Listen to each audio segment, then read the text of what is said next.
how I got into farming was kind of unique. So I did AmeriCorps, like NCCC, which is the National Civilian Community Corps. And after that, I worked for an apartment community doing maintenance and grounds. And so I really got the idea to build sustainable communities there.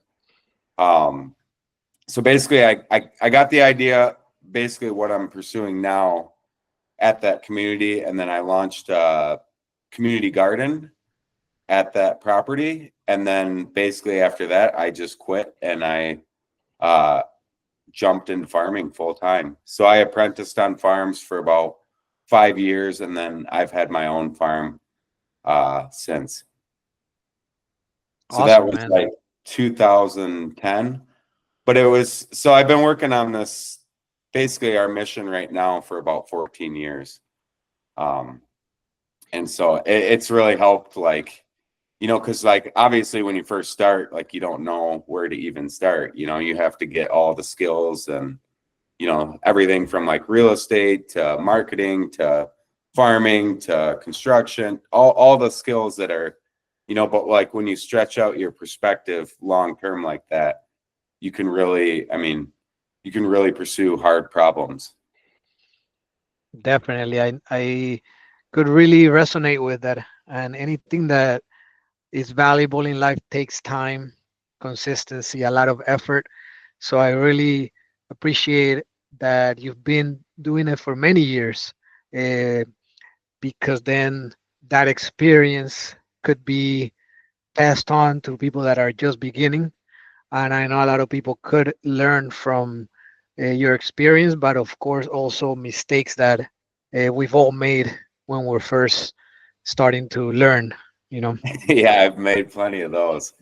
Yeah, I mean that was the whole idea, is to basically like, I've always been interested in like a new agricultural model, you know, because like with the amount of work that you put in, I mean, I've worked like up to 20-hour days.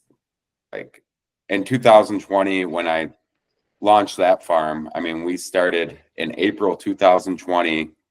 And then the premise of the farm was to basically start it without any tools, resources, money, or customer base. And we completely pulled it off by basically just pre-selling CSA shares. I have obviously, like, I had a marketing background at that point, and I was an experienced grower, so it was a lot easier to do that. Like, I wouldn't recommend, you know, your first farm getting into that kind of crazy pressure, but God completely pulled it off, and it was probably one of the most miraculous seasons I've ever seen. Like hailstorms, like move in, all kinds of crazy stuff. But basically, through that farm is where I developed all the systems for what we're kind of doing now. And so, like, I learned, you know, like when you're actually farming and you're doing it full time, and that's how you make a living and that's how you support your kids, like you learn those problems first, like you experience them. They become your own problems. And so a lot of what we're doing today came out of solving those problems and trying to make it easier for other people. Um, but I've Definitely. done, you know, like I've been there. I know how hard it is to start, like, because I'm a first generation farmer, and so, you know, like my mom's a realtor and my dad owns an advertising business, and then somehow I am the black sheep and I got into farming, but like I absolutely love it.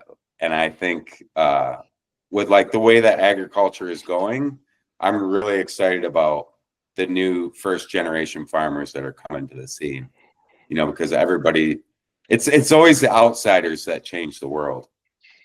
Hey, that is completely true. If we have to think outside the box, right? And hey, we love sheep in farming, so that is fine.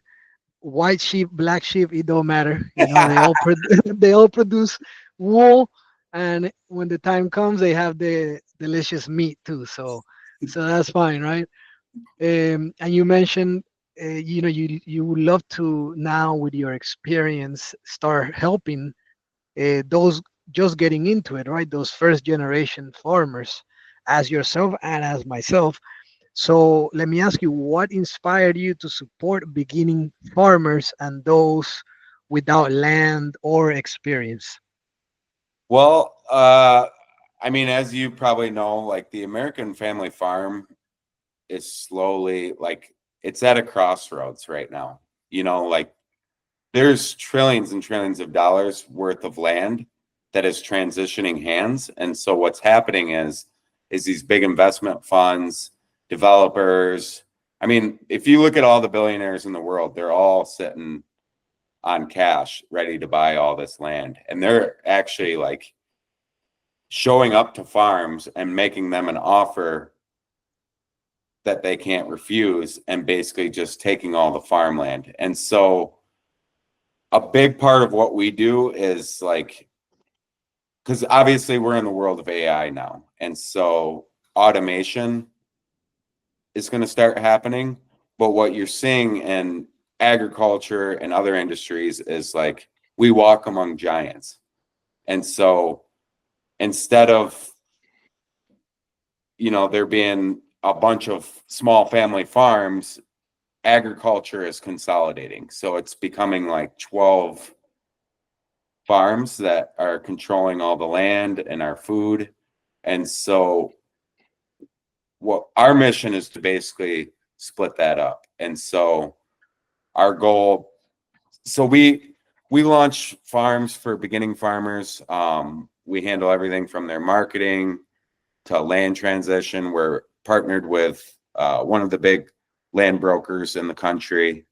So we have a nationwide network of realtors that we work with.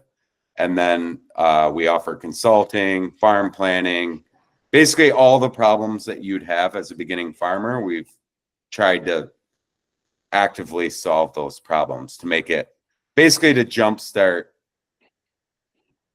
just to make it easier for like a beginning farmer to get, because that was my biggest problem was like finding land or like, because I didn't get 40 acres of land just given to me, like I had to lease land. I had to figure out how to do it without having land or tractors or any of the crazy stuff that you need to start farming. And it's sad because it's like, even the big conventional ag people, like they're almost like slaves, like the USDA, they're so far in debt that they can't change their mind. Like I've talked to a lot of conventional farmers who want to switch to organic and they can't because they're so locked into their price, or, they're so locked into their combine and all this that they can't escape, the system. And so that's the way, like agriculture, like if we don't do something with like the small family farm and homesteads, and we've got to take control of our food. I'm not going to stand for 12 farms controlling our food supply. Definitely. Yeah, no, I mean, if they control our food supply, then they control the population, really. And it's very interesting what you mentioned that we walk among giants, because it made me think of how Jesus said that, the end of times will be as in the times of Noah. And I it sort of reminded me, because obviously in the times of Noah there were giants. Now it might be different types of giants, but they are indeed still giants, and they do affect us in a very big way. So that really was awesome to hear. But in a way, we had a lot of work to do. And another thing is that you're saying one of your goals is to help people find that land. And it, it, I sort of see that in the growing food, agriculture, or maybe permaculture, syntropic agroforestry, homesteading world, in social media, there's a big focus on how to build the gardens, what type of plants, fruit trees to plant, maybe the chickens, how to actually do the homestead or the farm. But there is very little information on how to get access to the land itself. So I think it's very valuable what you're doing to helping those beginner farmers and families first find that piece of land, whether it is leasing it from an existing farmer or purchasing it themselves. I think it's very valuable because, hey, if you want to start, you first got to find the land. And I don't think there's enough people out there uh, providing information and value out there. So thank you for that. Well, yeah, I mean, it's becoming I mean, if we don't do something, like farmers are going to get steamrolled because what's going to happen? So the big companies are going to get AI and they're going to have automation, and the small family farms not going to be able to afford it. They're going to take advantage of that. They're going to drive prices down and make it so where the small family farm can't even compete. And so like the start of that is land, but it's also like market. Like I hate monopolies. I mean, I love playing Monopoly, but like as far as like the giants, and like we really got to do something or we're gonna have. And I'm excited because I'm like seeing all these people come in. And it's cool because it's, everybody's got a different farm dream, and so it's kind of cool to see all the different beginning farmers come in, and they like our big thing is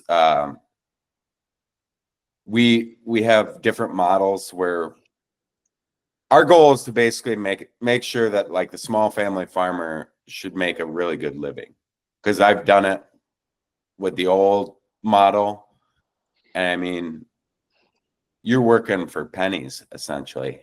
And so a big part of what we want to do is we've got about 8 agricultural models that we want to launch, and so we're going to integrate agriculture with real estate and basically provide a way for farmers to make a good living without having to get crazy in debt, or like Definitely. like provide access to land. And so land is definitely the biggest part of this whole, because like it's going to happen overnight. I mean, if the commercial banking, if the commercial real estate market crashes, that might affect all the funding for all the conventional farms. So there might be like a transition that happens like overnight, with all these big guys. If they call the loans on those guys, they're going to be in, I Definitely. mean, because like here in Ellsworth, Wisconsin, we're in, I mean, it's the cheese curd capital of the world. So like I'm watching all these farms, and like even the vegetable grow, like it's just really hard to make a living and to support kids. And there's, with these generational farms, it's like the model has gotten so bad that, I mean, that's the problem, is the next generation doesn't want to take, like who wants to be a slave to a bunch of debt and not make a good living working 20 hours a day? Like I think it should be different. I think you and I, like, if we're going to spend the time farming, I think that we should be able to make a really good living providing healthy food. I mean, health, and like just be stewards of the land. I mean, it's not really our land to begin with, it's God's land. And so it's going to be cool. It's what I would love to see is, especially like Christian farmers, like really like study the Bible and learn what the Bible has to say about regenerative agriculture. And like, because God's first command was to be stewards of the garden, man. Like we're supposed to leave this land better for the next generation. Like it's not ours. Like we don't have, it's God's. So like we're just managers of his land. And the best way to do that is obviously with his systems. I Definitely. mean, that's what A lot of, regenerative agriculture is it's just God's systems. for sure. I completely agree. So many different points that you hit on that are key that we need to focus on. And of course, there are a lot of farmers now that have been doing it maybe many for many generations, but are now getting old. Maybe they're in their 70s and 80s. And as you mentioned, their children grew up in a different society than they did, and it is no longer as profitable as it was 30, 40 years ago. So they don't really want to put in all that work for almost not making a living, right? It's like they have to take loans up front before they plant, and they have to calculate the harvest to the, to the gram almost. I don't know how they calculate that, but if they have any sort of issues, whether it's with the weather or pests, or just they didn't calculate something the right way, now they won't even break even on those loans. So definitely land is a huge aspect, as you mentioned, and that is the biggest problem. And I mean, we know that it says on the Bible that the the debtor is a slave to the lender. So if we could, in one way or another, avoid having to get into debt in order to start farming, then we're already beating the system right there, right? Because at least my land, I did not get into debt um, for obtaining it. But of course, not everyone could do that. So, later on in the show, you could tell us your advice on that.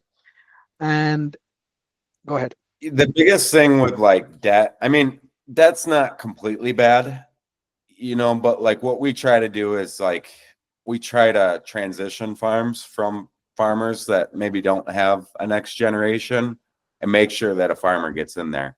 And so some of those farm transitions might be like seller financing, just unconventional financing methods to basically get these farmers in. Well, and those Sorry. are alternatives that are, you're not becoming a debtor to a huge multinational corporation, right? If you do it directly with the farmer, that is a private contract that you're doing with them when you're agreeing on the terms. And obviously, when you do things face to face, is different than, you're going to the bank and getting a loan. But I also like what you mentioned about the different agricultural models that you're trying to, roll out, and also integrate agriculture with real estate. I think is very important, and there's a lot of opportunity in that. And being stewards of the land, of course, is key. That is what we are commanded to do, right? To take care of the land. We have dominion over creation. Now, we don't worship creation, we worship the creator.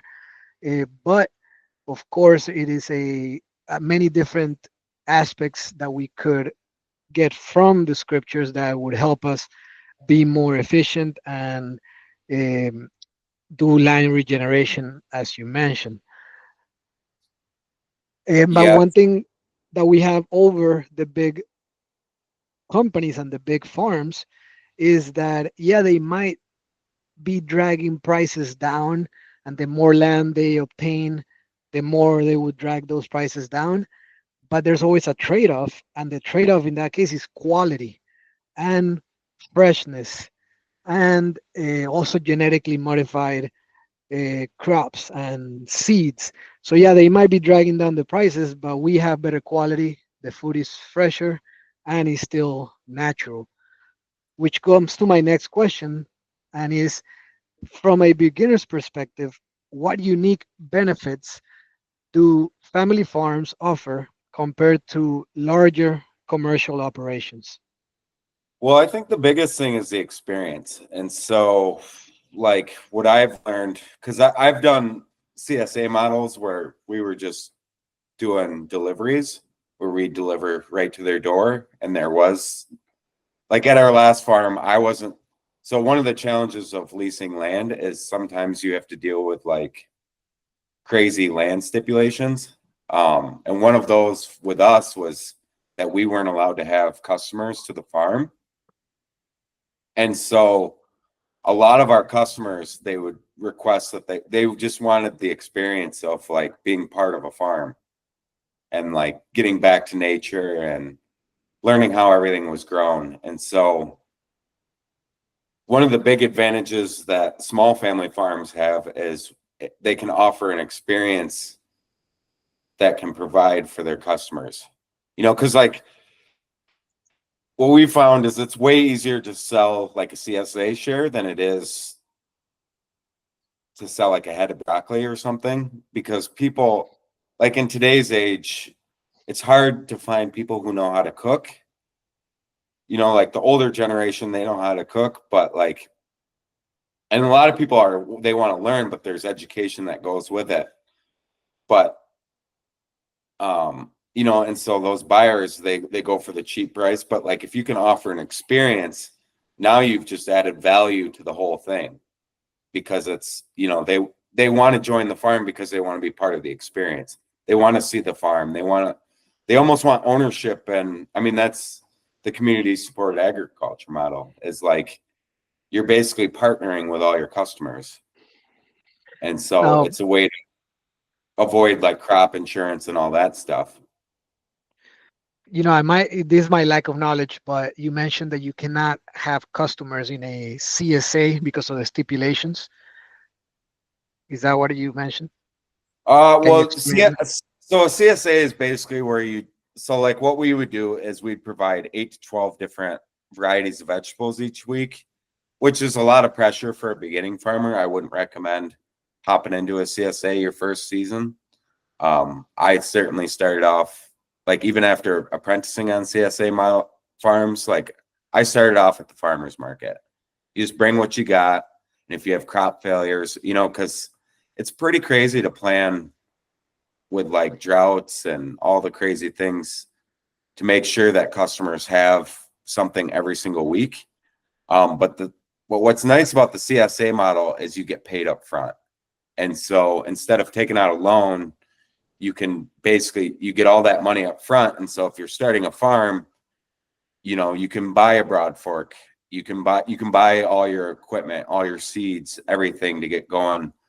I would definitely recommend, like, because like CSA, it's nice to get that upfront money, but it's also nice to have cash flow.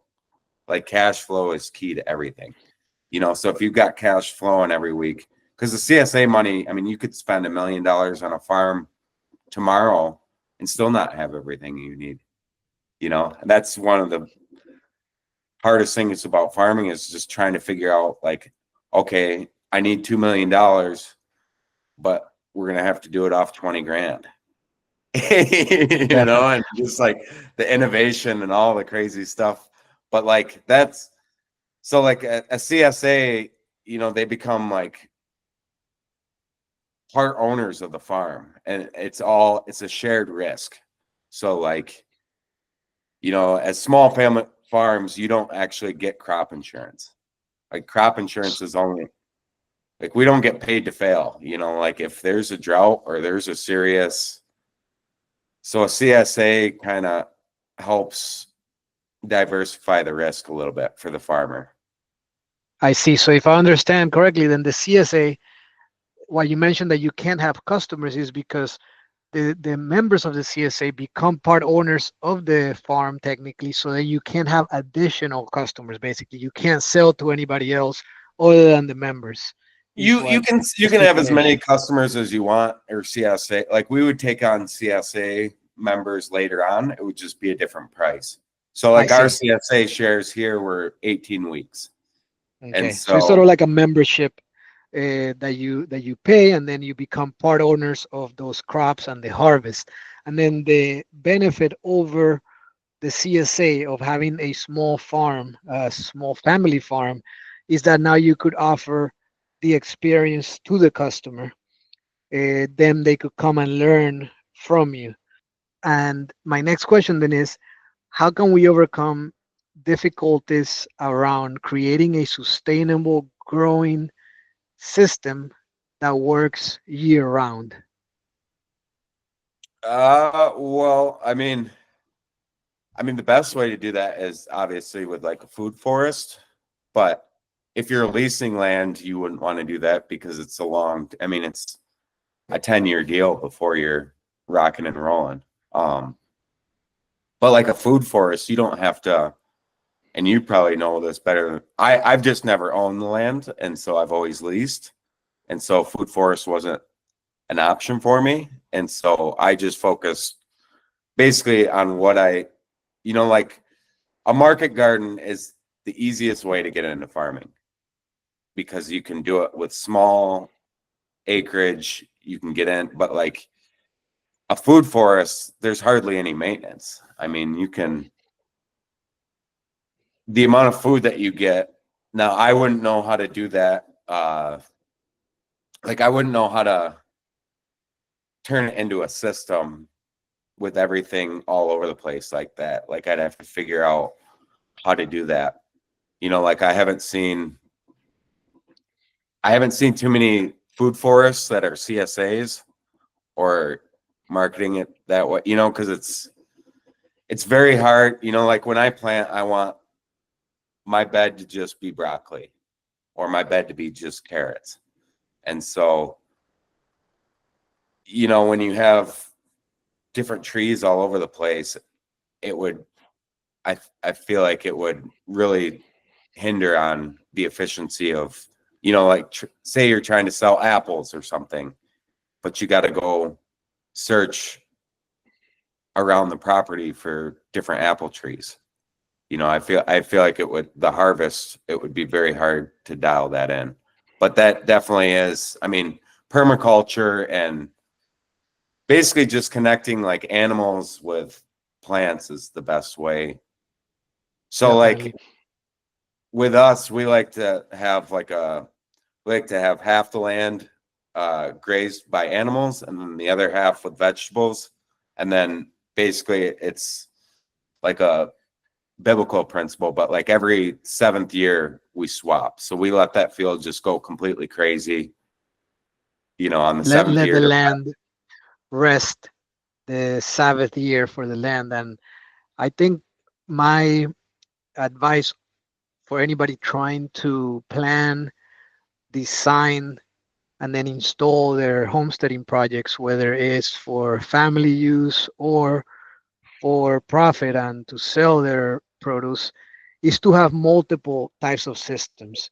So having a food forest that, as you mentioned, does take multiple years to start bearing fruit.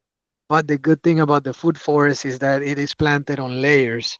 So some of those layers start providing um, yields of food immediately, right? If you plant the root crops like potatoes, carrots, or also the ground covers like strawberries, those type of crops produce very quickly the same year in a couple of months.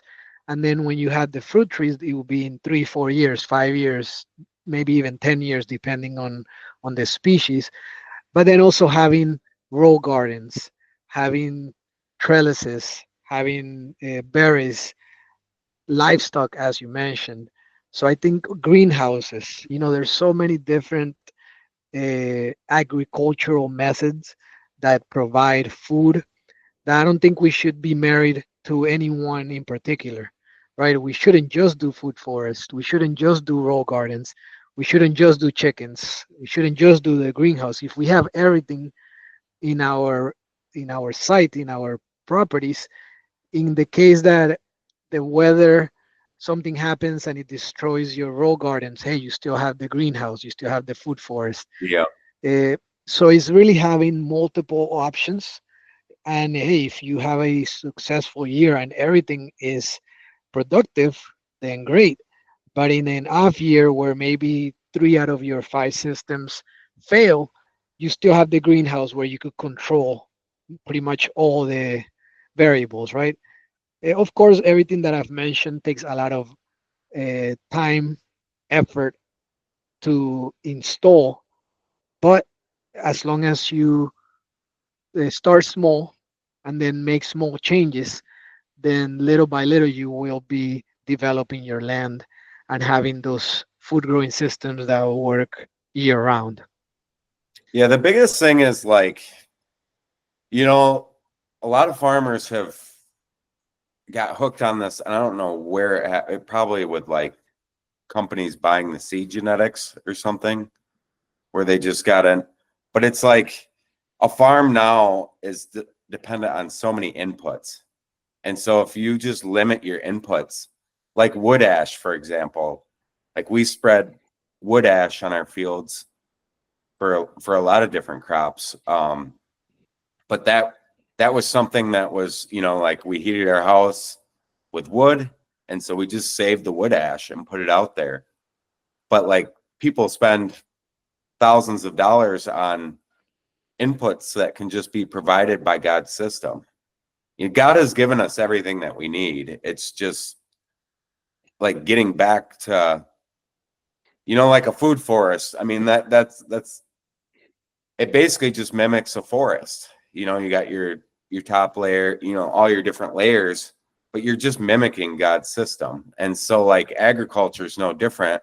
Like if you just mimic his systems, like you tell me where God has created something where it's all just corn, one monocrop. Like it's you can't find it in nature. Diversity is part, like the whole part of creation. So Definitely. even And having sorry, no, different go ahead. models, like on a vegetable CSA, diversity is basically the whole thing. Like one year you might have a bad tomato year, and it's just a bad tomato year. But then maybe it's a great carrot year. You just never know what kind of year you're going to get, or what kind of weather you're going to get, or so being diversified, even with like animals or food forests or different systems, it's the best way, because then farming is a crazy adventure. It could just not rain, or a tornado can come, or a hurricane, probably where you are. A lot of crazy stuff, like hail can just come out of nowhere and you can get hailed out. That's happened to us before. But like the diversity is what keeps you resilient. Definitely. Many points that you mentioned that make complete sense.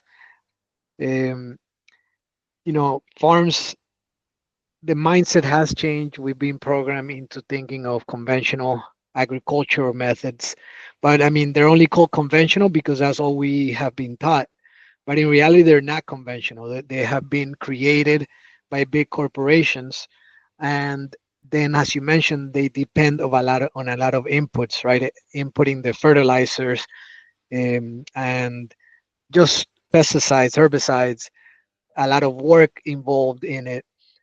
But if we learn from nature itself, if we learn from biosystems, if we learn from the old ways, how people used to do it back in the day, like for example, how you mentioned wood ash has so much benefits to use it in so many different ways. And in general, learning from the Most High, right? How He made ecosystems, how they work together. And then it even made me think of just us as a population, as a species. Nobody thrives isolated. We need No, others to be able to be successful, to be able to have a well rounded, balanced life. It's very, very out of the ordinary that someone lives a, a meaningful life by themselves. So if we need others to have a joyful and fulfilled life, same thing when it comes to growing food and agriculture. And of course, that's why food forest is a big thing going on right now. Many people teaching how to grow food forests. But then there's so many different ways. It's not just permaculture.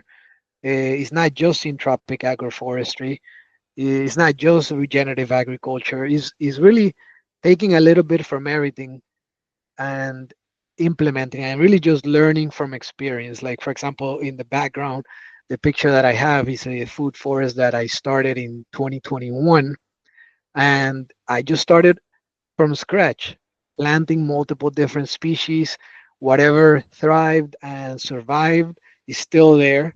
And whatever didn't survive, then I used it as compost or it just died. But um, it's really just trial and error. and starting. The biggest thing is starting, right? As long as you're putting in the effort, you're going to learn something even when you might not have the most success. And as long as you obtain some type of yield, then at least you're moving, you're having some type of progress, you know? Well, it's just cool to look at. A lot of farmers don't.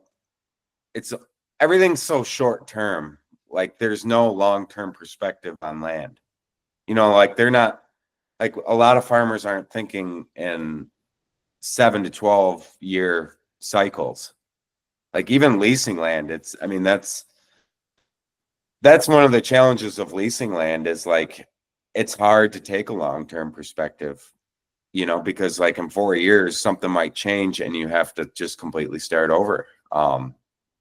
But it's nice with like owning the land, because like your food forest in about another 5 years is going to start.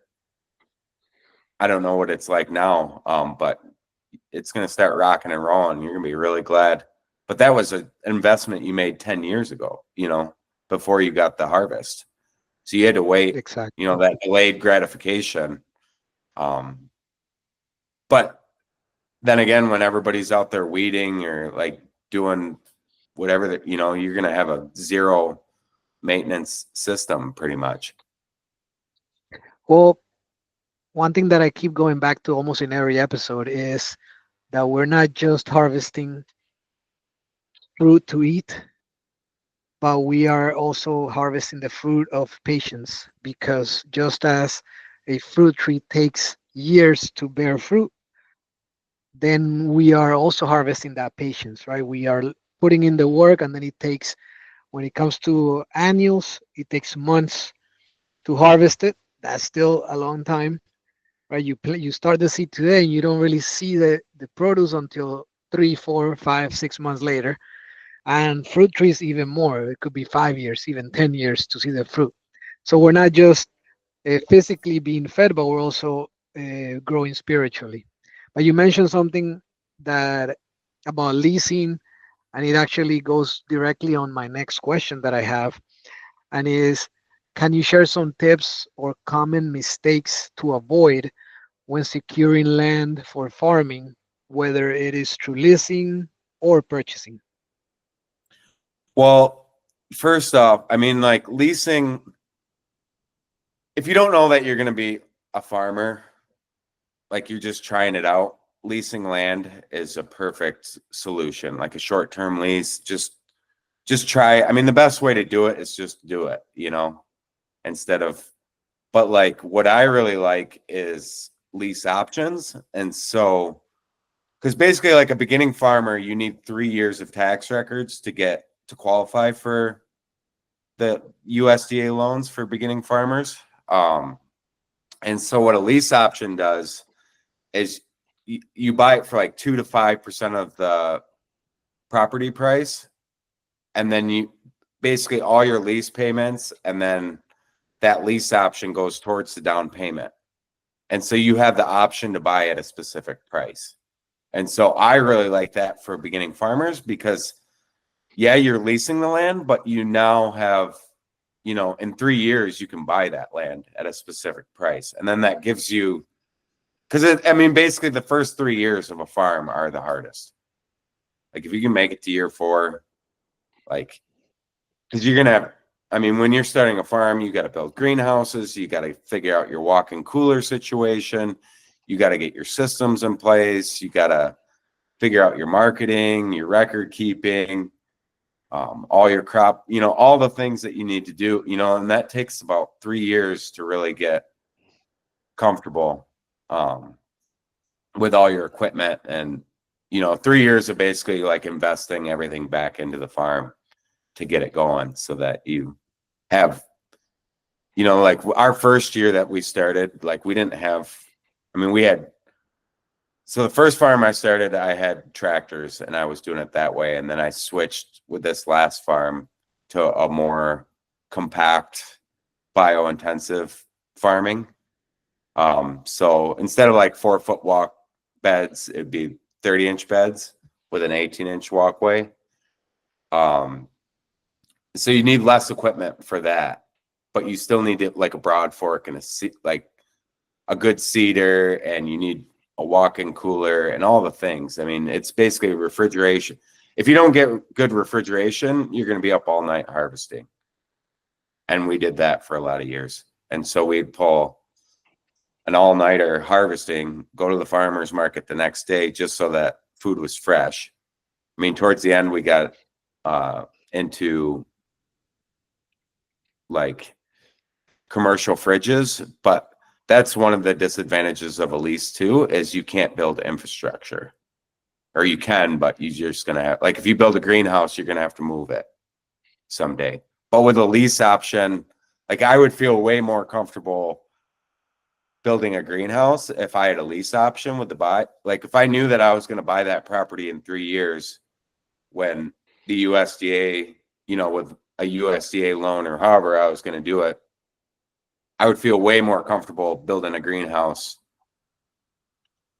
while I'm leasing if I know that I have the option to stay there. It's like when something changes with the property and you have to go is when the problem arises, because then you basically lose everything.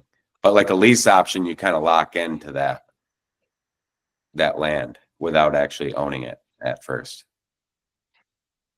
Definitely. I think how you mentioned that a lot of the times people don't know where to start, and leasing can help someone get started, gaining that experience, that knowledge that it takes, that you have to gain, right? It takes time for you to learn all the different um, basics of growing food.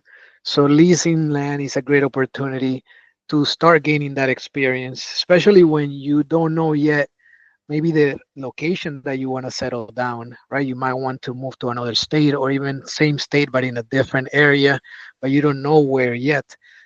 But you still want to maybe start. So leasing is a great way.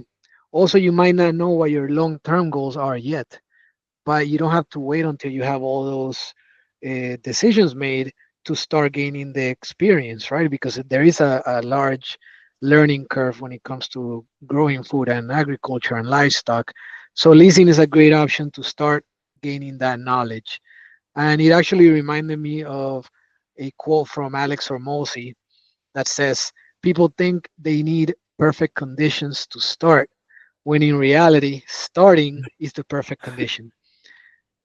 So It is. And so that, I mean, that's the biggest problem, is people just get so overwhelmed. But like, I just quit my job and just started, like, I completely just dove in when we first got started. I mean, I was born without a sense of smell. And so actually the first story of my farm is I quit my job, and then I was like, oh man, well, it's winter time. So now, like, how do I make money? And so like I ordered like an entire truckload of coffee beans, and I started coffee roasting with like it was a nightmare.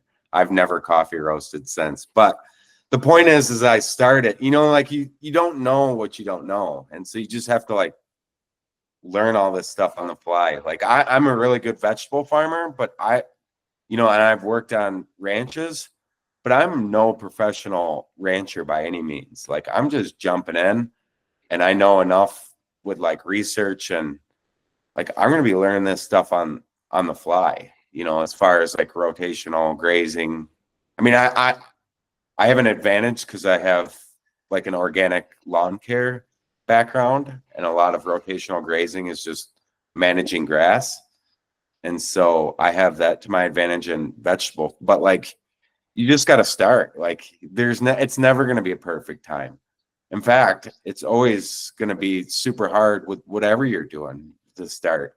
Like even managing school communities. I mean, you know how hard yes, it, like, it's a lot of work, and like I don't, you just start, and then it just kind of molds into what it becomes. I mean, I think God gives us, because like our company name's Farming Dreams, and so God gives us these dreams, but He doesn't tell us how we're gonna, like a lot of it is just like I don't even know what God's doing. Like I'm just along for the ride, really.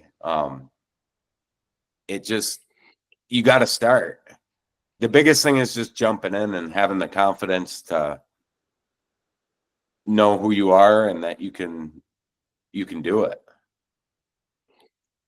Definitely. And, many things that you're saying just really give me joy because it reminds me of things that I've learned in the past and different quotes that you sort of try to remember.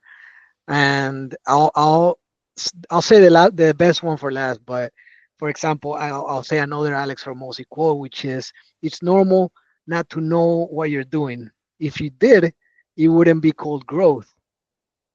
So high five your fear, uncertainty, and doubt, and carry on.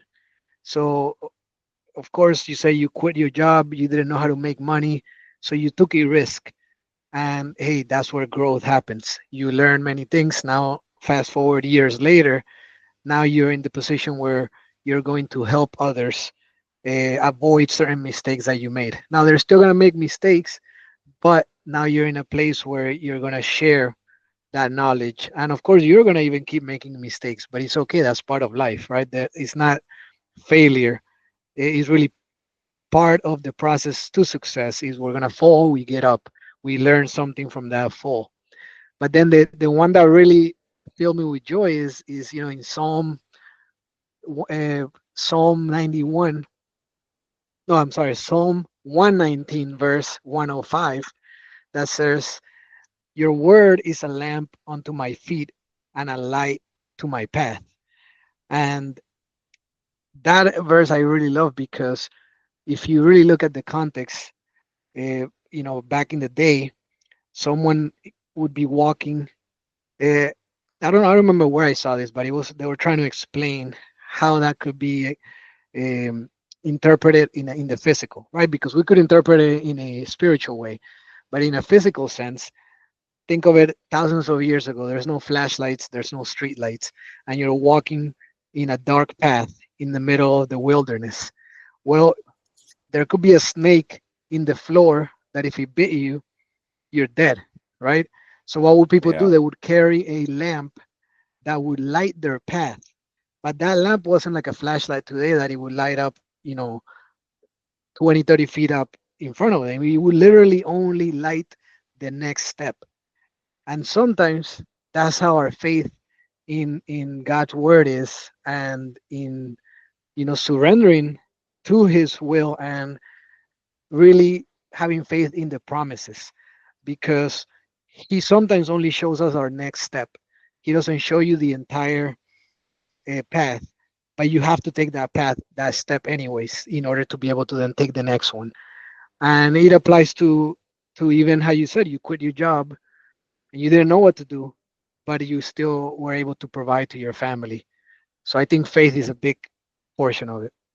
Well, even just like building sustainable communities, like when I decided that I was going to do that, like I didn't know how, like I had no idea, but like 14 years later, it all, like God has put everything together. Like I just have, like when I first started farming, I didn't understand marketing or any of that stuff. Like you just got to jump in and just learn. I mean, hopefully get a mentor. I'm a firm believer in mentors. Like I apprenticed from a lot of different farmers before I ever went on my own. But like, because if you can leverage their bad experiences, that will speed up the time. But like, you just got to jump in because you're not going to know. I mean, even after farming for so long, like you still run into things that you've never seen before, and you just don't know. I mean, that's farming. You got to have it's never going to be perfect. I mean, you're going to have kids growing up, or the economy is going to be like it. I mean, we started our last farm in the middle of the world's worst pandemic. The whole world was shutting down and we were starting up, but like that gave us the advantage, because people could see like, oh, who are these guys? Like they're just completely fired up, ready to go in 2020, and like it's just, you just got to have faith that God's going to do whatever he's going to, like we all have an assignment, like you have an assignment, I have an assignment. Like, I don't know what the assignment is half the time, but like, as long as you just put one foot in front of the other, like it becomes clear as needed. Definitely. It's so many things that we could learn from the scriptures, and of course also from people that have done it already, as you mentioned, from mentors and consultants that know how to design and plan out a site, a farm, a homestead. So my next question is, what fundamental steps should every new farmer take in planning out their farm? Well, I've got a pretty crazy spreadsheet. So my spreadsheet does a lot of my work for me. It calculates when I need to plant. But basically, I mean, the biggest thing is unless you're like, especially if you're new, you do not want to have to try to think, like, you don't want to have to make decisions. You just want to wake up and know, a lot like my calendar, like you just want to wake up and know, like, okay, this week I have to plant this. This is what the spreadsheet says. And like have a well-developed plan before you even get started. And like planning for seeds, and because like one of the biggest problems in 2020 is like there was a serious seed shortage in 2020 and supplies. And so like a well planned out plan will go a really long way. And so calculating everything, like from the supplies that you need to, I mean, thinking it takes me about 6 months to plant a farm. So like I usually start November, and then, well, basically by February, we're rocking and rolling here in Wisconsin. But there's a lot of planning, like everything's planned out. Like even just like who my customers are, what my goals are, because you got to figure out like what kind of equipment you need to invest in that year.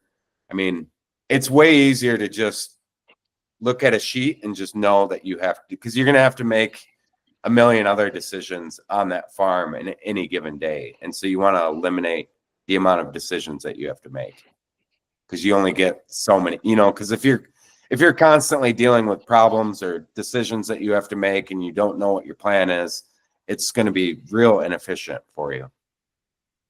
And so like my recommendation would be to get a good spreadsheet or figure out everything before you even start farming, so that it's all, I mean, it's a lot like planning your day, planning your tomorrow today.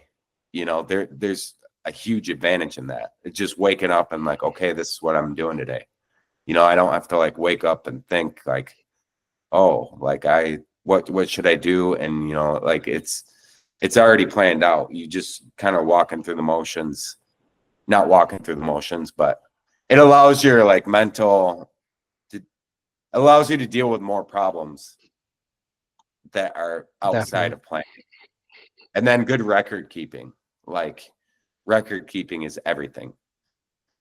Because like maybe this year you planted and then there's like some, so like have a notepad out there with you at all times so that you can record any notes that you see. Like even if you're just looking at your carrots or something and you notice something weird, or like, oh, maybe I should have planted, and record keep that. And then like while you're planning your farm, look at last year's records. And then basically like over the years, you get more and more dialed in to the point where like you basically, but like every good farmer I know, they're just running off a plan that's already been planned out.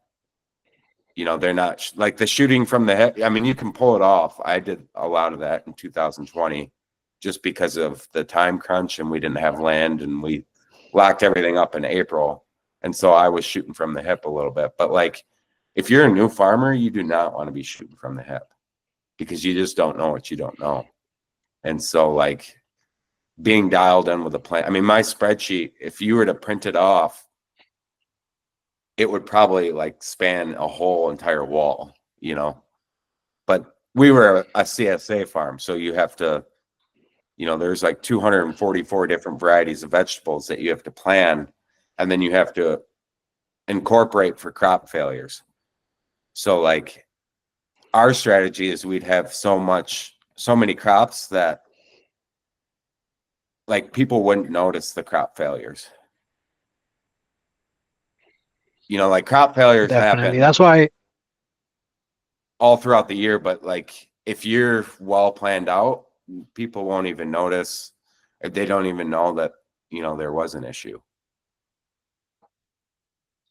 Exactly. And that's why I asked you this question, because planning is so key when it comes to a farm or a homestead.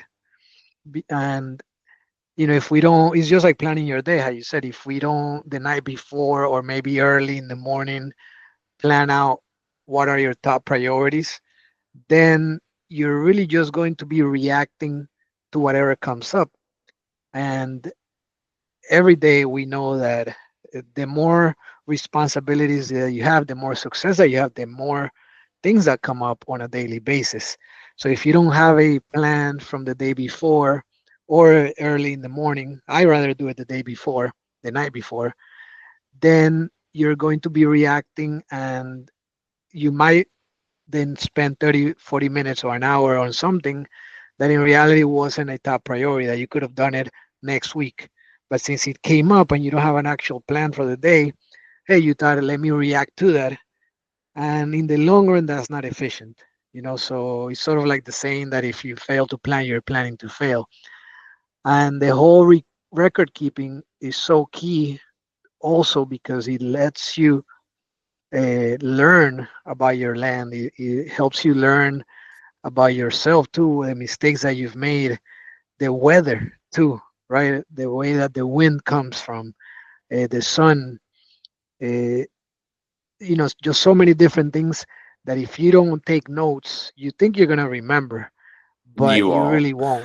You remember maybe the next day or 2, 3 days later, but you won't remember after 2, 3 weeks, and definitely not after months and years.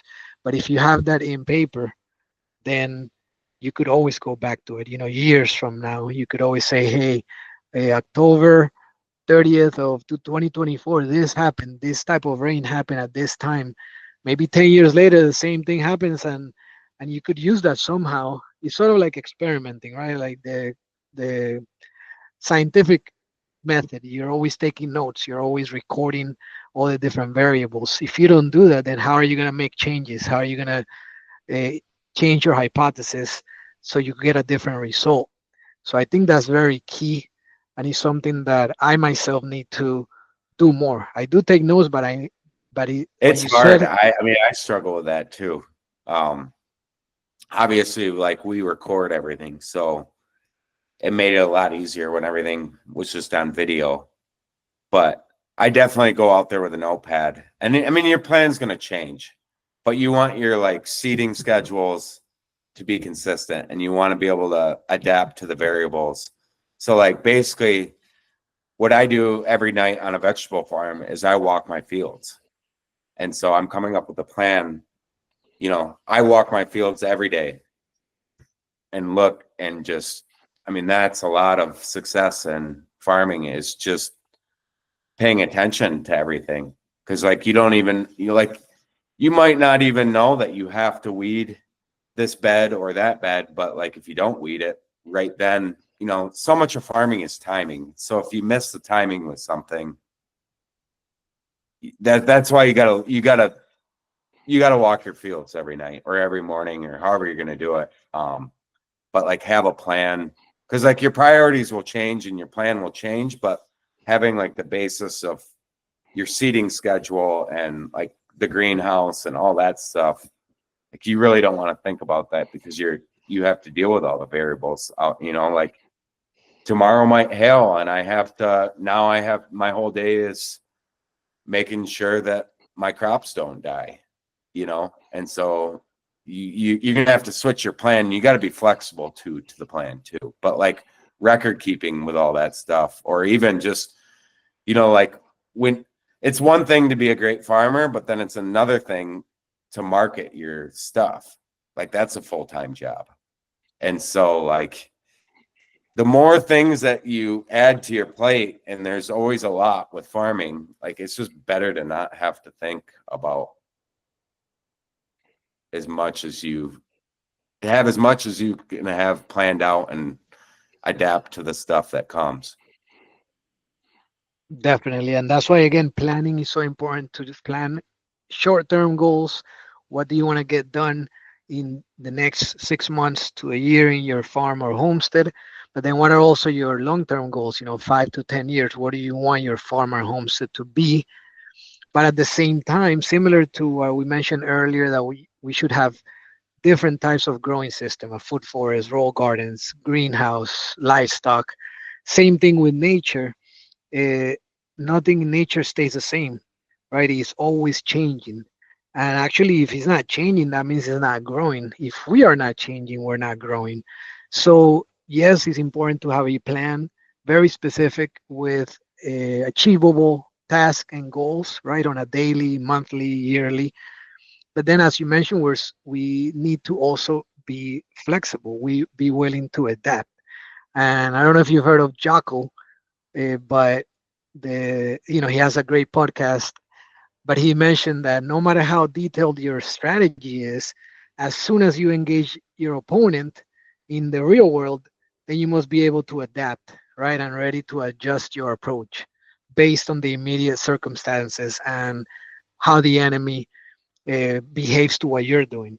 So I think that, I mean, it's obviously not war. Like, he's talking about a different battlefield, but hey, every day is a war, really. It's a spiritual war. It's a war against our own mindset. You might have a plan to get this and this and this done, then all of a sudden something happens and you can't do those, and your priorities completely shifted.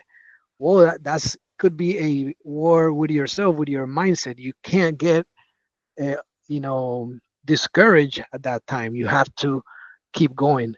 So being flexible while still having some type of organization is very key in farming and homesteading. And also like, like, because if you're doing like a good crop rotation, you have to actually be thinking 2 to 3 plantings ahead in each bed. Like you have to, and that's why, and I do a lot of this in my head, but I would recommend that you plan out your crop, like each bed, so that you have a plan. Because like with vegetable farming, you make more money if you make more money per bed.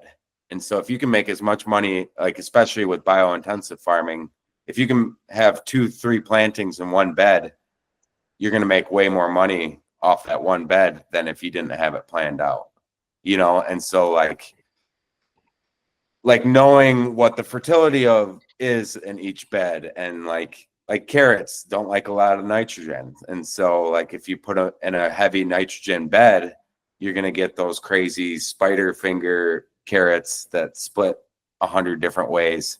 And so like you really need to have a plan, and you need to have another plan and another plan and another, like you need to be thinking. And a lot of times, like when I'm out there, I'm thinking 7 years in advance for a piece of land or bed, or like, because garlic, you only want to plant in the same spot once per every 7 years. Otherwise it gets that, I think it's called like Vercillium or something. But you need to like plan that out, and that needs to adapt. And like, then there's the crazy busy season, and maybe you filled up this bed, and you just have to think. You have to think like 3 or 4 steps ahead at all times. Definitely, sort of like we have to play chess when it comes to farming and homesteading. And it actually segues into my next question, which is, how can we avoid being overwhelmed when managing all the different projects which may be at different stages in a homestead or farm? Well, the biggest thing is a plan, and then another is having, because like the most frustrating thing is, okay, you've got to plant Hakurei turnips or something, and you don't have the seed, but now it's going to take 2 weeks, and now you just miss that window. And so if you're always like 2 to 3 weeks ahead with having your seeds, and so like when I look at my seeding schedule, I make sure that I'm good for at least the next month, and so that I always, and if I do have to adjust a variety or something, I have enough time to make the change, because like with certain crops, if you don't plant them, like you're going to be out of luck. You miss that window. Definitely. And did so those going back to having tools or planning your schedule, right? Being 2, 3, even a month ahead of your starting your seeds and when you're going to transplant them into the ground, when you need to harvest, all of that. That spreadsheet, is it something that you developed yourself or you got it from somewhere? Yeah, it's something. I mean, I've developed it. I the original was off of a farmer that I apprenticed under. But then, I've developed it over the years to fit but I mean, basically the spreadsheet, the only thing that is consistent with the spreadsheet is just like you want to know when you have to transplant, when you have to seed, all that stuff. All the others, like as far as like what is planted in each bed, I record that in my notebook. So every year I have a record of what was planted where. And I have a permanent bed system. So it's not, like every time I plant it in that bed, it's the same spot every year. So like it keeps it organized, because I know like, okay, I planted tomatoes in this field and now I need to plant something different, or like I had onions, and onions are a heavy feeder, and now I need to plant something that's going to adjust the soil to basically deal with the fact that like onions took a lot of the nutrients from the soil. Like you just have to, but like a physical diagram of each year's field map, so that a lot of that stuff, like I just handle on the fly. Like I look and I'm like, okay. And then, because you never know, like in the craziness, like May is a really crazy planting season here. Like from May, that's all you're doing is planting.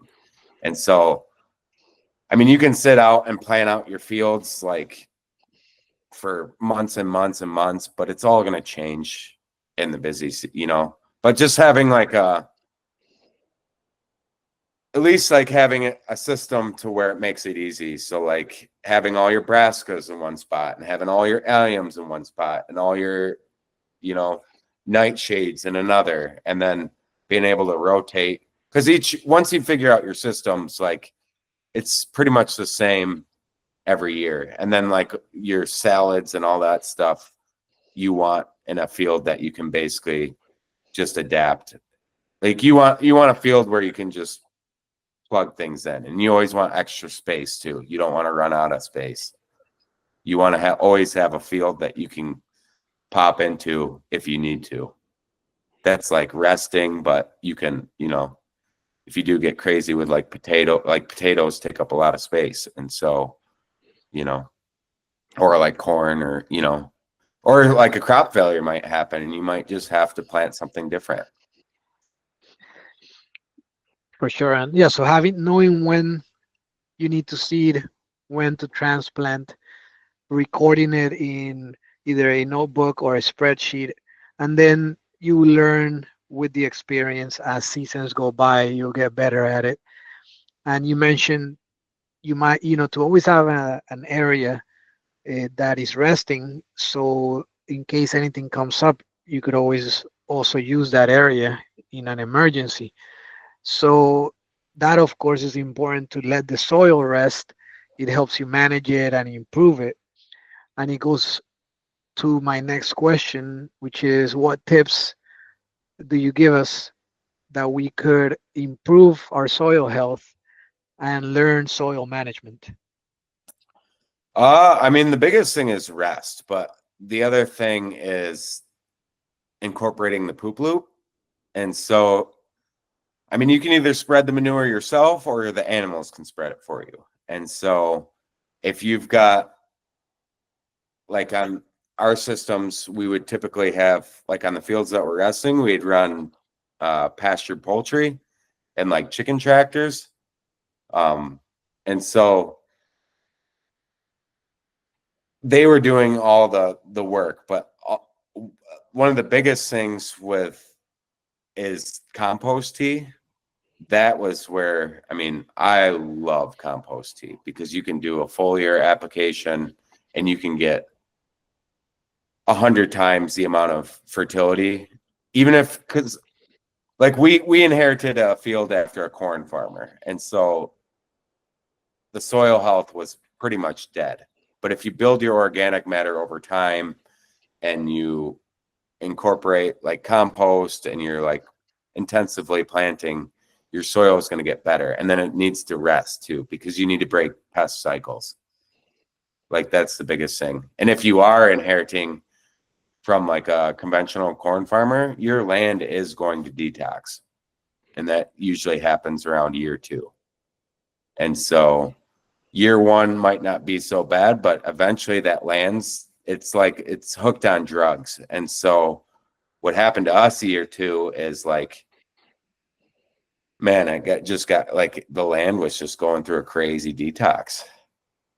So you got to account for that. But I mean, the poop loop and organic matter are pretty much the keys to, and like a no-till method, it creates an environment for worms. And so you almost get like the vermicompost and the aeration just from the worms.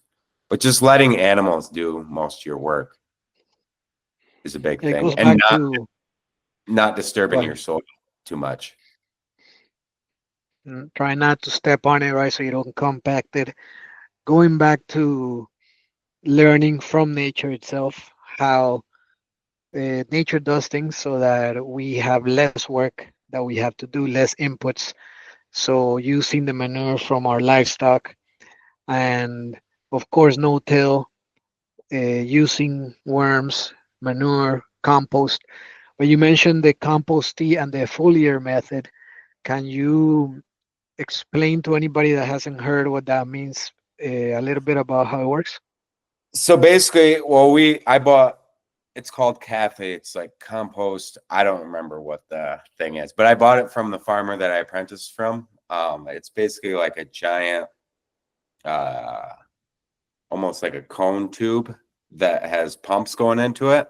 And so what I do is I just take like composted manure. I put it, I don't know if, are you familiar with Agribon? I am So not. Agribon is the organic method to prevent bug damage. So it's almost kind of like a dryer sheet, but the sun can penetrate through it, water can penetrate through it. And so like with brassicas, like broccoli, cabbage, all that stuff, we cover everything with Agribon so that there's no bug issues. And basically, like if the bugs find out where it is, then it's a problem. You know, if the bugs get underneath the Agribon, but you just never let the bugs in it. So we use basically Agribon as a tea bag, and then we let it brew for like 3 days, and then ours is big enough to where we can just basically use that for like a month. But then every 2 weeks, I just go out, I fill up with a backpack sprayer, and you want to like adjust, you want to play around with this because you don't want to have too much, you don't want it too dense or you're going to burn your plants. But you just do like a foliar application, like tomatoes love it. And same with like brassicas. And so you can actually get away without fertilizing your land. Like if you don't have $1,200 for a semi load of compost, like we got away with dead soil by basically, because you're cheating, like it's getting all its nutrients and then it adds life to the soil. And so I know a farmer too that's doing that with fungi. I mean, it's crazy. You look in his soil and it's like the organic matter. It's really, I really need to follow up with him and see how that is working out for him. But it's like compost tea is the way. Like I love it because it's, and you can like speed up and slow down growing. So like with carrots, for example. So I would have like a compost tea, and as the carrots were getting started, I would spray it with like actual manure tea to get the green, you know, because like the green part of the carrot is going to grow with nitrogen. And so I would get that established so it shaded out. But then like for root crops, I would use like a wood ash tea. And so I'm giving the plants everything they need by just like spraying it. It's a short-term fix to soil problems if you don't have it. Like if you don't have the soil fertility when you first start, you can get away with compost tea. And it's way more like basically a 5-gallon bucket of compost tea is probably like 10 yards of compost. Well, you could even make your own compost tea by just all the different things that you chop in your garden. Throw it in a bucket or a big gallon and fill it up with water. And as it decomposes, that water is full of nutrients. So you could water your plants with that. And I think the key is learning multiple ways, multiple alternatives, because especially in the economy that we are in and with the uncertain future, we don't know how expensive fertilizers are going to get, or even buying a compost from X company that sells it, even if it's local, it might get to the point where it is no longer affordable. Right now we could buy it. I mean, some people can, but we don't know if it's possible in the future. So if we learn those alternatives now, then we could cut costs in the future. So it's really about learning multiple methods, and then we could pick and choose which one is the right one for the time being, depending on our resources and what we have available. Well, I mean, I would like to put compost down and do compost tea. You know, like tomatoes, absolutely love it. I mean, it just basically gives you more control over, but that was one of the big innovations of this last farm was we really dialed in compost tea. And so we made a lot out of a little, essentially. And it actually does, like, as long as you get the organic matter and you're not completely like tilling up your land every single time, like a rototiller, you might as well just get rid of that thing, because that is going to destroy everything in your soil, all the life, everything. But like over time, as you build up the organic matter, then your soil will naturally, and nature is designed like, so like if you look at your weeds, you can tell what's going on with your soil. And the reason for that is like lamb. I don't know if you probably don't have lamb's quarter down in Florida, but lamb's quarter is a common weed here. And so what's happening with that weed is the plants that come up and thrive in an area, they're fixing that soil. Like regeneration is built into, so like lamb's quarter, for example, it shoots down a really, really deep taproot and it mines the sub-nutrients. It also spreads disease, but like just because of how much it's mining, but like it's fixing your soil for you. You know, Yes, so like, there's a lot of regeneration that happens just with like rest and not disturbing, you know, like life will continue. You don't have to necessarily add all these crazy inputs all the time. I mean, that's why it's so key to have like each bed its own bed, so that you know, like, oh, I need to do something in this field, or oh, I need, you know, I feel like a lot of gardeners, they make the mistake of putting too much compost in to the point where it's almost like, I don't know. I visited a garden a couple years ago and they were using horse manure. I mean, the black flies were just out of this world. You Yeah, know, no, that would be there's too nothing much. wrong with horse manure, but like at the extent that they were doing it, it was almost like too much. Like they could get away with 2-3 years without putting any more manure down, and there'd be enough in that soil, you know. Yeah, it's But reaching that balance because you can't overdo it if you're doing it wrong. But it's sort of like the forest, right? The organic matter is the key thing. And when the leaves and branches fall, they stack on top of each other, layer after layer, then they decompose and it becomes the nutrients for the trees. Nobody's is fertilizing, yet the forest grows abundantly. And how you mentioned the weeds is knowing your area, is knowing what is good to just let it be, because not everything is bad for your soil. So it comes back to that's knowledge. well, that's I mean, that's essentially what is happening in Leviticus with the year of Sabbath, where it just says to let your field. I mean, that's the whole principle behind it, is like those weeds are actually fixing whatever's wrong in your soil. That's why he says to let it go wild. Like I did that. My landlord about had a heart attack.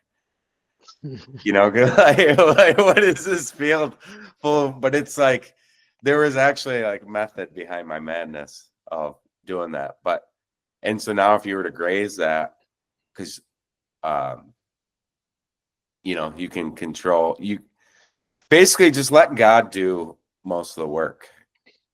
Exactly. Well, that's a big part of syntropic agroforestry, right? Is that there is order that is happening on its own pretty much. Nature has a way to work together, but we have to relearn the right way of doing things because we have been taught certain, I guess, myth or incorrect doctrines or teachings when it comes to agricultural and growing food ways that are not necessarily the best way. Now, we could use those in some ways, but we could also learn a lot more from just the way that nature does it.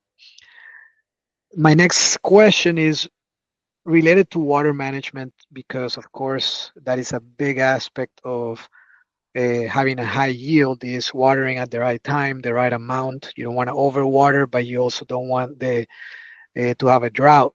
So, what are some effective water management strategies when growing food for high yield?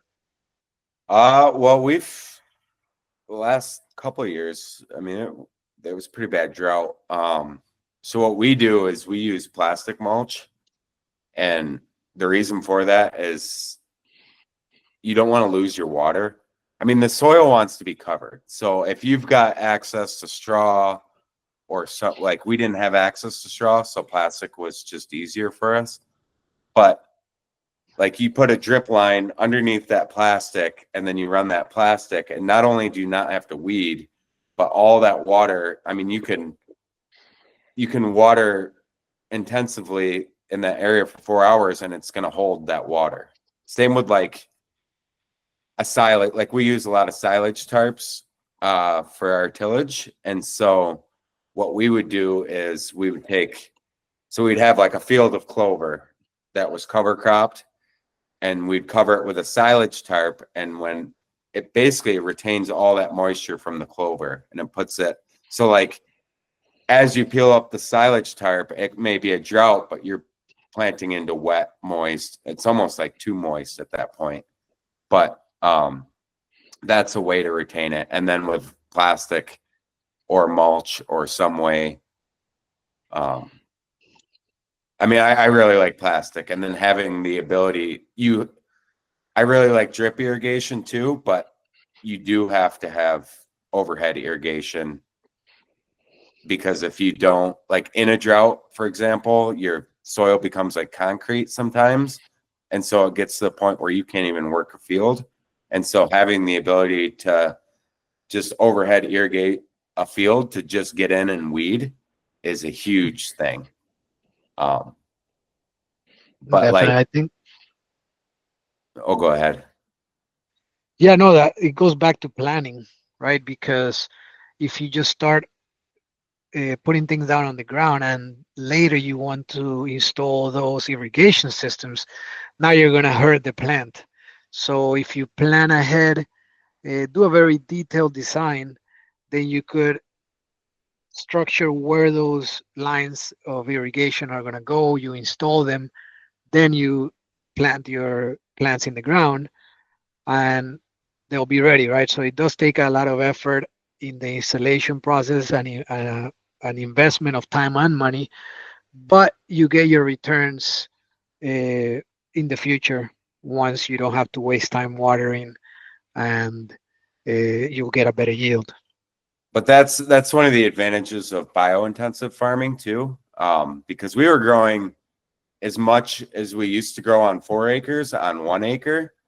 And so now you only have 1 acre to water. And so a lot of your day in a drought is just moving irrigation around and trying to get, so if you can compact that, and that's what's cool about, the whole premise of bio-intensive farming is to basically make everything super compact, have the roots go down instead of sideways so that they don't compete. And then so that there's like a canopy layer that covers the ground. So there's less weeding. It retains moisture, because if you have 3 rows of carrots on a 30-inch bed and you've got that green canopy that's covering the bed, you're not losing all that moisture. And so it's retaining moisture and you aren't going to have to water it as much. Where as a normal vegetable farm that's using like cultivation tractors and everything's way more spread out. I mean, there's 60-inch beds essentially. Well, 60 inches probably from including the wheel tracks, but they're like 4 foot or maybe even a little bit bigger beds, but everything's spread out and everything's open.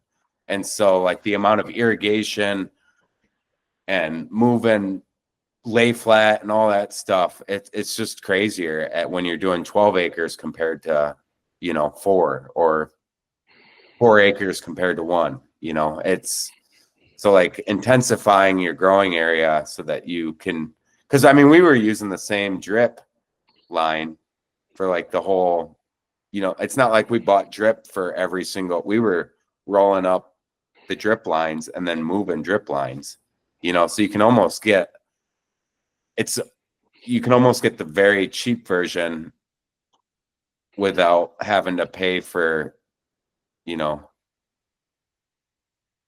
a whole acre full of drip. Like you could just get enough for one, to be able to run off your lines and then roll that up with like a crank. That's the fastest way that I've found, is like building some sort of crank setup where you just quick roll up, because you don't want your drip to kink up. So like if you're doing it by hand, it will get all kinky, and then like trying to unkink it is a huge time suck. So like the roll method, I mean, we didn't adapt that till, I don't know, a couple years ago, but I definitely should have done that for. Well, that is the lessons that you learn with experience, trial and error, and is the knowledge and skills that families would normally pass down from generation to generation, right? And it actually goes into the next and last segment of the call, which is around food. Of course, is the one thing that every person needs, every human being needs to eat every day. And we always have to secure where our food comes from. Now we have been conditioned to simply go to the grocery store. So most people don't even know we don't know where the food comes from, and most people are not even worried, right? Because they rely, hey, I just have to go to the supermarket. But that was not the case back in the day, right? They couldn't rely on a supermarket to, hey, let me go and buy the food for this week or for today. So it was common thing that families had those skills and they would pass it down from generation to generation, because if they didn't have the skills, they wouldn't have food to eat, they wouldn't survive. and the family will be over, right? So um, it seems to me that, back in the day, and I estimated that around the 50s is probably the last generation of children that were born where their parents had all that knowledge still, right? They grew some of their food, they had some chickens, they had some, maybe a cow or two in their house, in their farm, homestead. And even though they might not be large scale producers, they still produce some food for themselves. And whatever they didn't produce, they would trade with their neighbors. Maybe their neighbor grew carrots, I grew tomatoes. Hey, let's trade. I have some goats, I'll give you some milk. You have some chickens, let me get some eggs. Right? That was a common thing back in the day. So then my question is, why do you think the basic knowledge and skills needed to grow your own food has been lost over time? Well, I mean, just look at these conventional farmers. I mean, there's no way, like, I don't consider if a farmer's like 900 pounds and they consider themselves a farmer, they are not farming because I mean, they're just like, their tractors and all the equipment and like, it's so synthetic that they don't even actually understand the processes of, like all these shortcuts that were supposed to increase productivity and all it did was just make a whole generation of farmers stupid. Made us You know, dependent on big systems, on corporations that uh, monocrop. When in reality, if how back in the day all families did it, there's so much abundance that if we then trade it with each other, there's really enough food for everybody. But since the knowledge is not there, then we have to get back to it somehow. well, they're just, like these monocrops, like the whole basis of that entire food model is government subsidies. So if you just took government subsidies away, I it's not everybody. There's a lot of really great conventional farms out there, but a lot of these guys would have no idea what I mean. They freak out about like compost, like they've just we've lost touch with God's natural systems. And a lot of learning just comes from like looking at the forest and like learning different systems and being out there and not being so dependent on all these inputs or, like, because if you talk to your local dealer or whatever, and they're telling you, okay, you need this regiment, and it's a very like efficient thing where you buy this input and you do this, like they don't actually understand what's going on in the soil. And so I think the big problem with a lot of that is just like industrial agriculture has just moved people away from the way that it was actually supposed to be. People went for like mass production and it actually, they're not even producing. I mean, we need industrial agriculture with our population in order to like, I don't believe that we're there yet to where we could completely have all small family organic farms and be able to feed everybody. But like, it's it's like GPS. Like back in the day, you used to know how to use a map. And like, when you got lost, you were lost. You had to figure it out. But like now that we use GPS, like I don't know where I'm going unless the GPS tells me, you know? But it's the same thing has happened with farming. And it's like the big problems with farming is one is the land, and two is these companies own the seeds. So like all these hybrids, these F1s that you see, that's a owned seed variety. Like that, I mean, those are the two, that's going to be the two biggest problems is lands and seed. But I don't know how to like I don't know how to get back to saving the seeds on an efficient level, like we've almost like moved so far away from the genetics that it's just going to be a problem. I think it goes back to learning the skills, having the knowledge. If we start with the heirloom seeds, we get some produce, then we save those seeds, then we keep it for ourselves and for our community. We could share it with each other, but having the right quality seeds is definitely key.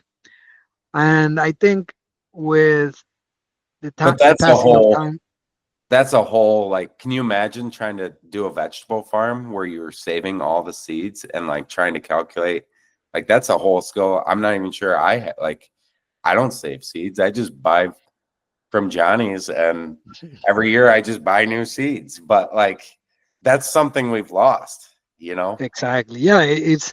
I think we all, of course, have many things to learn. None of us have it all down packed, right? And that's where it's important to work together, share the knowledge, because again, the knowledge has been lost in so many ways that something that you know I don't, so you could help me or vice versa. And seeds is definitely a very important thing, because if we don't have access to heirloom seeds, then we're pretty much screwed. And uh, what if what if they start making laws and contracts on GMO seeds? That's even worse, right? And then we can't sell whatever the produce is.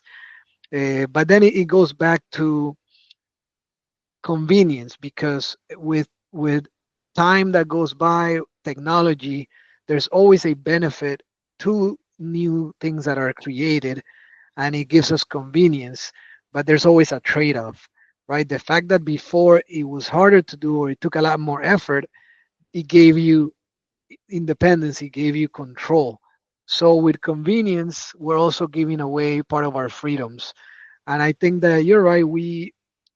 The vast majority of the population, they're not ready to take control right in their own hands, because a lot of people, first, they don't care and they don't want to put in the work. Yeah, Um, that's the but big. it's not for everybody, and it's fine. What matters is what can we do with in our with ourselves, with our community. And if others want to embrace that, then hey, we're here to welcome that and help them, right? But we can't force anybody to do something that they don't want to do, because it does take a lot of work and sweat, right? It's not a walk in the park. You do have to put in a lot of work. But the good thing is that it's not hard. It's like going to the gym. I always compare it. Anybody could do a bicep curl, right? It's very easy. The thing is doing it for a consistent period of time for a long time and having that discipline. So it's not about the intensity, it's about the consistency. And my last question really is, if listeners only take away one thing from this podcast, what's the most important piece of advice you would give to someone interested in starting a farm or a homestead? Figure out land. Like we got to figure out the land deal, because the land deal, like it doesn't matter if you have the skills or what. Like if we develop all our land and we give up all the control to 12 companies, I don't want to live in that world. I don't want my kids to live in that world. And I think I'm excited because there is a huge move, and we are going to win. Small family farms are going to win. But it's about community. Like we have to bind together. Like community is the foundation of all agriculture. I agree 100%. And I do think that we are resilient and we will make it happen. And it's about taking initiative, right? If there is not a community garden where you live, then you be the one to start that community garden, and then others will join and help you. So it's about putting in the effort, taking initiative, and God will bring those to help you along the way. So thank you very much, Brandon, for joining us. How can people get in contact with you, and can you tell us a little bit about your school communities? So yeah, the best way to get started with us is just go to farmingdreams.com. And that will that basically will lead you right into the Your First Farm Challenge. So we have the Your First Farm Challenge community, which is free. And then we have our paid community, which is basically if you want us to help you launch your farm. And so we handle everything from marketing to consulting to farm planning to you get access to a private mastermind. We help with land acquisition, basically everything that you need. We help you get started. And our main goal is for you to become like a super profitable farm. At some point, you know, when our farmer network gets big enough, we're going to have like the farm games. So they're, you know, like we want you to succeed. I mean, our future depends on the success of small family farms, but Farming Dreams is a good way to get started, to hop into the. That's awesome. And how we mentioned earlier, there is abundance. So we could all grow food and see it as helping each other rather than competing with each other. Now we could have, how you said, farming games. That would be awesome.